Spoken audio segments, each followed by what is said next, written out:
I'm Ashmita Guha. I'm from India. My film is called CATDOG, and I studied direction at the Film and Television Institute of India, which is in Pune.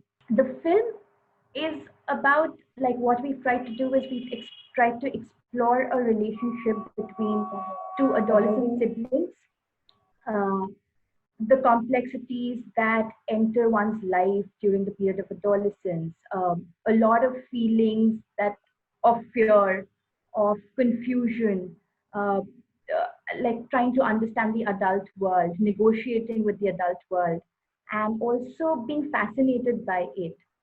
So that we have tried to explore in a relationship in a family unit which has the mother and an absent father.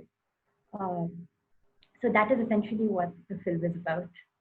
I got very lucky with both the children because they aren't exactly the age that they appear to be. The girl was 21, who appears like a 15-year-old person.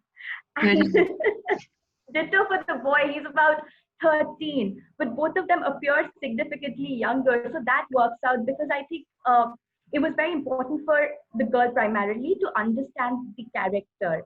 And given her age, it became a lot simpler. And another thing that worked to our advantage was the fact that she was studying psychology. So there was an immense interest on her side. And she was able to help me understand the character even better. So it was like a two-way process where both of us were writing the character together, understanding the character together. When I was talking to the girl, it was essentially about explaining to her everything. We were talking in depth about the character. With the boy, it was mostly playing games. We tried to design a lot of games where the both of them got extremely comfortable with their bodies. There was a certain amount of ease between the two of them, but that was very action oriented as opposed to trying to understand the character because he was very young. So, uh, and also the other thing that happened when I met the girl, I had met a whole lot of people, but with her, she had the most fantastic eyes. So, so things just fell into place. We devised a lot of games, like the games that are there in the film. We did that in like we did the entire game. Like in the film, it's edited or the sequence, it's choreographed. We were doing unchoreographed sequence over again. Sometimes in terms of how violent it was, sometimes we would raise it, sometimes we would make it not as violent. And so it was a two-way process. Like I was writing, we were enacting, we were doing rehearsals, and then again I would come back and write. So yeah, that's how we worked with the children. The editing of the film. So when we shot the film, because we were shooting on film, and there's like we can't shoot too much. There's a certain very dedicated ratio that we have to. So we did every shot was designed. So we like all those rehearsals I was shooting, and we were able to then design the sequences with my camera person. So an edit is something that we had already figured out. There were two significant reasons. One was a very like a romantic reason, so to say, because it was film school, and this was probably the last time we would shoot film ever.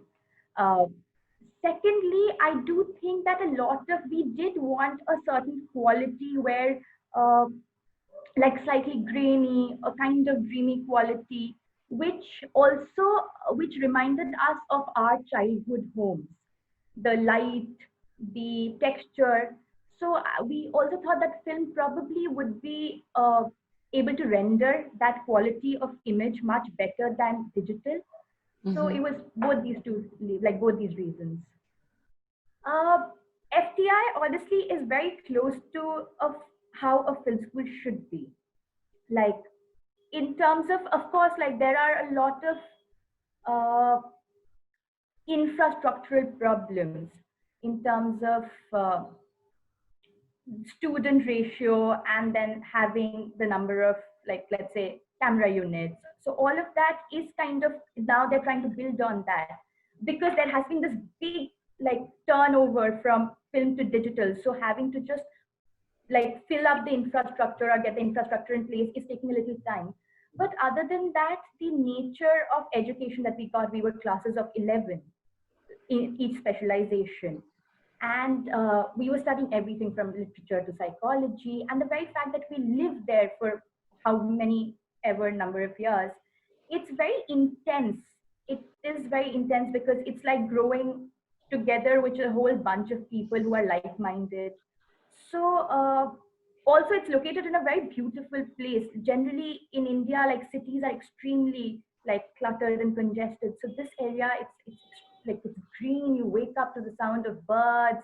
It's extremely inspiring in that sense. So I do think we had a very like we had an ideal film school situation, so to say.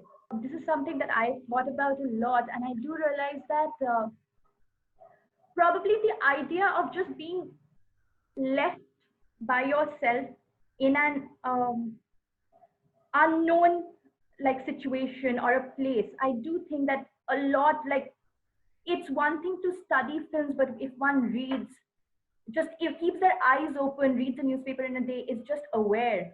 If one is just open to more experiences, it's not something that you can find in textbooks. It's not something that you necessarily will learn from watching films also. But if you're just out on the road watching people, sometimes you just take a camera and shoot whatever is in front of you.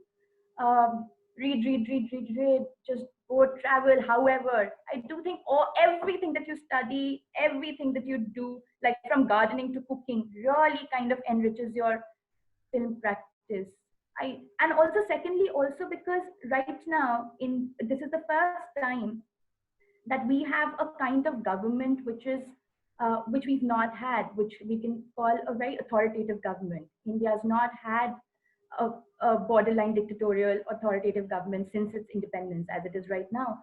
So at this point in time, anybody who's engaged with any kind of art, films, film specifically because it has such a big audience, the mass uh, that it can influence or it is watched by. I do think at this point in time, just being aware, and also the internet, it's not like back, say, 20 years ago when you had to go to a library to read a book or find out. It's just so important right now to know what is happening, to look at other cultures, draw inspiration from them, understand them, critique them. So I do think at this point in time, film education at any point in time actually is so all encompassing as opposed to just studying film, so to say.